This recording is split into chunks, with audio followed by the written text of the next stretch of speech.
العزت نے حضرت موسیٰ علیہ السلام سے پروردگار عالم نے پوچھا، اے موسیٰ بات کرنے کوہ طور پر آئے ہو؟ ہاں اے پروردگار، میں تیرا کلیم ہوں اور تجھ سے کلام کرنے کے لیے کوہ طور پر آیا ہوں۔ اللہ رب العزت نے ارشاد فرمایا، موسیٰ میرا تین سوال ہے، اس کا جواب تم دے دو، جواب دو گے یا نہیں دو گے؟ حضرت موسیٰ علیہ السلام نے عرض کیا، پروردگار اگر تیری توفیق ہوئی تو جواب دے دوں گا، اور اگر توفیق نہیں ہوئی تو اے پروردگار تجھی سے پوچھ لوں گا۔ اے پروردگار تیری توفیق ہوئی تو جواب دے دوں گا، اور اگر نہیں تو تجھ سے ہی پوچھ لوں گا۔ اللہ رب العزت نے کوہ طور پر حضرت موسیٰ علیہ السلام سے اللہ رب العزت نے پہلا سوال کیا کہ موسیٰ بتا، قیامت ہوگی یا نہیں؟ قیامت آئے گی یا نہیں آئے گی؟ حضرت موسیٰ علیہ السلام نے کہا، پروردگار یہ تو بڑا ہی آسان سوال ہے، تو نے مجھے جو کتاب عطا فرمائی ہے توریت، اس میں لکھا ہوا ہے کہ قیامت آنے والی ہے اور قیامت ہوگی۔ اے پروردگار قیامت آئے گی، ضرور آئے گی۔ حضرات اللہ رب العزت نے دوسرا سوال حضرت موسیٰ علیہ السلام سے پروردگار عالم نے پوچھا کہ موسیٰ جب قیامت ہوگی تو یہ بتاؤ کہ قیامت میں کیا کیا ہوگا؟ حضرت موسیٰ علیہ السلام نے بڑی لمبی فہرست اللہ رب العزت کی بارگاہ میں پیش کی کہ یہ ہوگا، ایسا ہوگا، ویسا ہوگا، نفسی نفسی کا عالم ہوگا، لوگ کوئی کسی کا پرسان حال نہیں ہوگا، باپ بیٹے سے، ماں بیٹی سے دامن چھڑاتے ہوئے نظر آئیں گے، کوئی کسی کا پرسان حال نہیں ہوگا۔ لمبی فہرست حضرت موسیٰ علیہ السلام نے اللہ رب العزت کی بارگاہ میں پیش کی۔ اب پروردگار عالم نے فرمایا، اے موسیٰ میدان محشر میں تیرے بچنے کا انتظام کیا ہوگا؟ میدان محشر میں تیرے بچنے کا راستہ کیا ہوگا؟ تو کیسے بچے گا؟ جب یہ سوال اللہ رب العزت نے حضرت موسیٰ علیہ السلام سے کیا، فخر موسیٰ، حضرت موسیٰ علیہ السلام بس کھا کر کے گر گئے، بے ہوش ہو گئے کہ پروردگار میں کیسے بچوں گا میدان محشر میں؟ میدان محشر میں کی ہولناکیوں سے میں کیسے بچوں گا؟ میرے بچنے کا انتظام کیا ہوگا؟ حضرات گرامی، جب حضرت موسیٰ علیہ السلام کو ہوش آیا تو پھر اللہ رب العزت کی بارگاہ میں عرض کرتے ہیں، پروردگار اے میرے پروردگار تو ہی بتا دے کہ میرے بچنے کا راستہ کیا ہوگا۔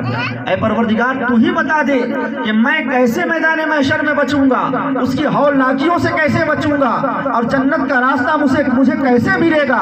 اللہ رب العزت نے کہا، اے موسیٰ میں تجھے بتاتا ہوں تیرے بچنے کا راستہ، اور اے موسیٰ صرف تو ہی نہیں بلکہ اس راستے پر جو بھی چلے گا، جو بھی اس راستے کو اختیار کرے گا، اے موسیٰ میدان قیامت کی ہولناکیوں سے بھی بچے گا، اور وہ جنت کا راستہ بھی اختیار کر لے گا، وہ جنت کا راستہ بھی مانے گا۔ حضرت موسیٰ علیہ السلام نے اس کے پروردگار وہ طریقہ کیا ہے، وہ راستہ کیا ہے، وہ کون سا طریقہ ہے جسے میں اختیار کروں تو مجھے جنت عطا ہوگا اور ہولناکیوں سے میں بچ جاؤں گا؟ پروردگار عالم نے ارشاد فرمایا، اے موسیٰ میدان محشر جب قائم ہوگا اور جب نفسی نفسی کا عالم ہوگا، ہر ایک اذهبوا الی غیری کی یہ صدا لگا رہے ہوں گے، تو اے موسیٰ ایک مقام پر نور کا منبر لگا ہوگا، ایک مقام پر لواء الحمد ہاتھ میں لیے ہوئے مقام محمود پر اے موسیٰ میرا محبوب جلوہ گر ہوگا۔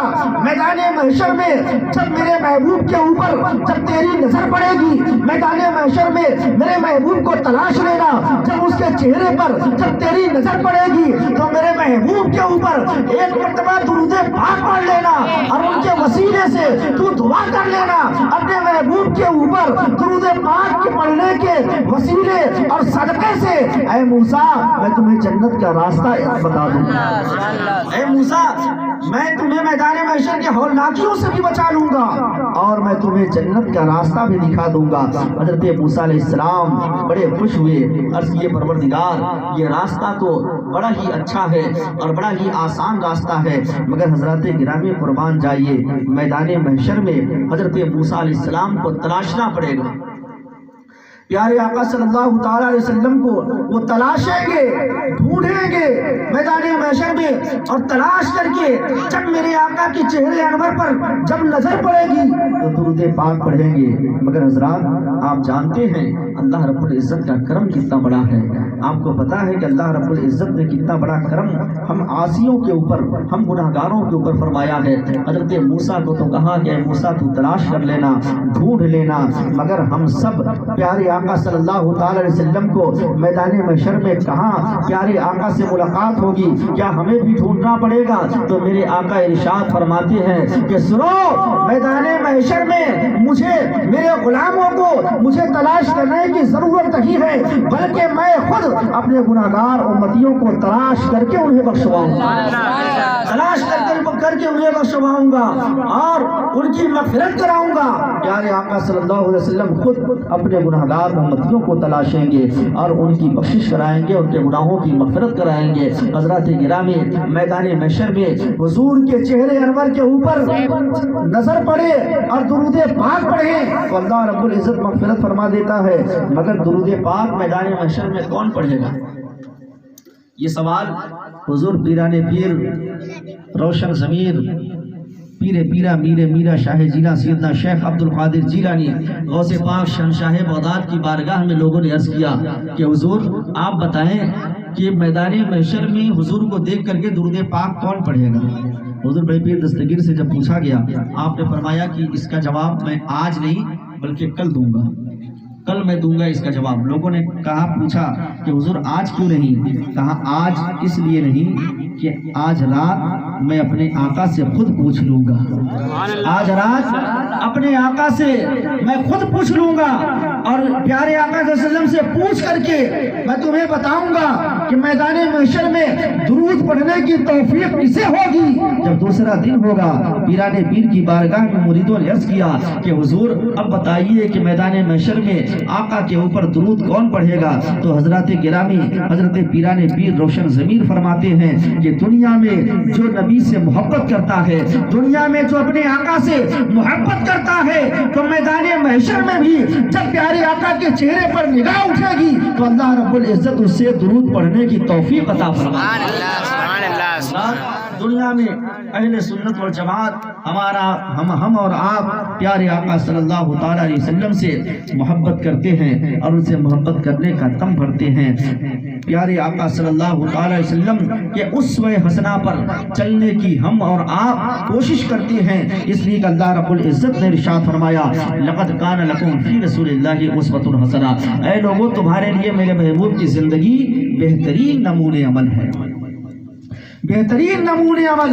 اگر کہیں تمہیں تلاش کرنا ہے تو ہم سب کے آقا و مولا جناب محمد رسول اللہ صلی اللہ علیہ وسلم کی زندگی ہے جو ہمارے لیے بہترین نمونہ عمل ہے۔ اور حضرات اللہ رب العزت پروردگار عالم تو اپنے بندوں کے اوپر رحیم بھی ہے، کریم بھی ہے، اور اللہ رب العزت بہانہ تلاش کرتا ہے کہ کس بہانے سے میں اپنے بندوں کی بخشش فرما دوں۔ حضرت جنون مصری کا نام آپ حضرات نے سنا ہے۔ حضرت جنون مصری یہ اللہ کے ولی ہیں، لیکن یہ پہلے سے ہی ولی نہیں ہیں، پہلے سے پیدائشی ولی یہ نہیں ہیں، بلکہ یہ ایک عیاش انسان تھے، شراب و کباب میں مست رہنے والے انسان۔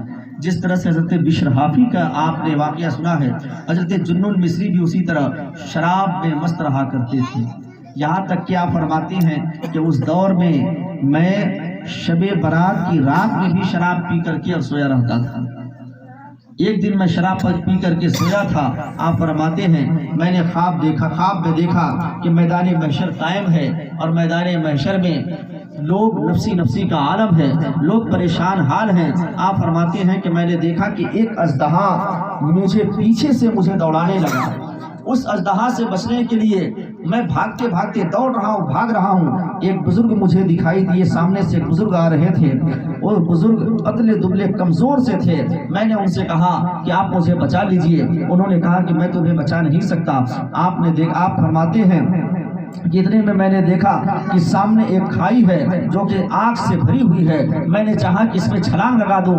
آواز آتی ہے اے جنون یہ تمہارے لیے جگہ نہیں ہے, تمہیں اس میں نہیں جانا ہے. اتنے میں پھر واپس آنے لگا. میں نے دیکھا کہ ایک چھوٹی بچی جو بالغ ہونے سے پہلے فوت ہو چکی تھی, اس بچی کو میں نے خواب میں دیکھا. اس بچی نے میرا ہاتھ پکڑا اور ہاتھ پکڑنے کے بعد اس اژدہے کی طرف اس نے اشارہ کیا تو اللہ رب العزت نے اس اژدہے کو وہاں سے دور فرما دیا.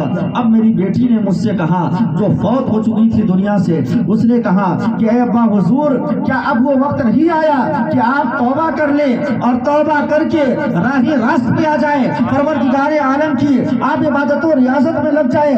اب کیا وہ وقت نہیں آیا ہے؟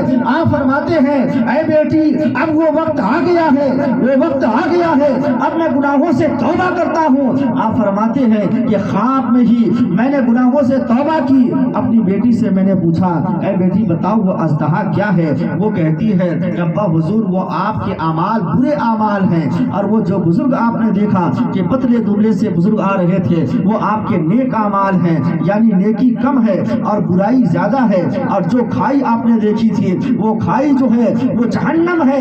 آپ اس میں چھلانگ لگانا چاہتے تھے مگر اللہ رب العزت نے پروردگار عالم نے آپ کو بچا لیا. یہ توفیق عطا فرمائی ہے کہ آپ نے اپنے گناہوں سے توبہ کر لی ہے, اور اب آپ دنیا میں اب گناہ نہیں کریں گے بلکہ آپ اللہ رب العزت کی معرفت حاصل کریں گے, اور پروردگار عالم آپ کو اپنی ولایت عطا فرمائے گا, ولایت کی شانشاہی عطا فرمائے گا. حضرت جنون فرماتے ہیں کہ خواب میں نے توبہ کی تھی.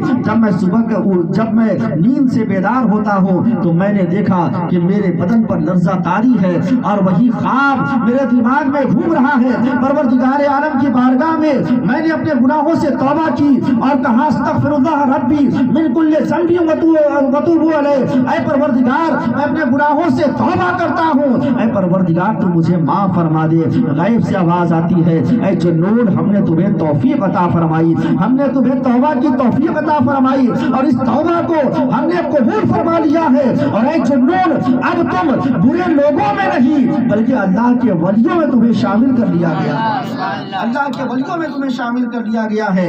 حضرت نے فرمایا کہ رحمتی حق بہانہ نہیں جوید, رحمتی حق بہانہ نہیں جوید, یعنی اللہ کی رحمتیں یہ بہانہ ڈھونڈتی ہیں, اللہ کی رحمتیں قیمت نہیں ڈھونڈتی, بہا نہیں ڈھونڈتی. حضرات گرامی ہم سب اللہ رب العزت پروردگار عالم نے ہم سب کو دنیا میں بھیجا ہے, دنیا میں ہماری تکلیف فرمائی ہے, اور قرآن مقدس میں ارشاد فرمایا خلق الموت والحیات لیبلوکم ایکم احسن عملا, ہم نے زندگی کو پیدا فرمایا, ہم نے موت کو پیدا فرمایا تاکہ ہم یہ دیکھیں کہ تم میں عمل میں کون بہتر ہے, کس کا عمل بہتر ہے, کس کا عمل خراب ہے. اللہ رب العزت نے ہمیں اور آپ کو جو زندگی عطا فرمائی, اس زندگی کو غنیمت سمجھتے ہوئے, اپنی صحت کو غنیمت سمجھتے ہوئے, اپنی جوانی کو غنیمت سمجھتے ہوئے, اپنے تندرستی کو غنیمت سمجھتے ہوئے اللہ رب العزت کے راستے پر ہم سب کو پروردگار عالم کے راستے اور اس کے محبوب کے بتائے ہوئے راستے پر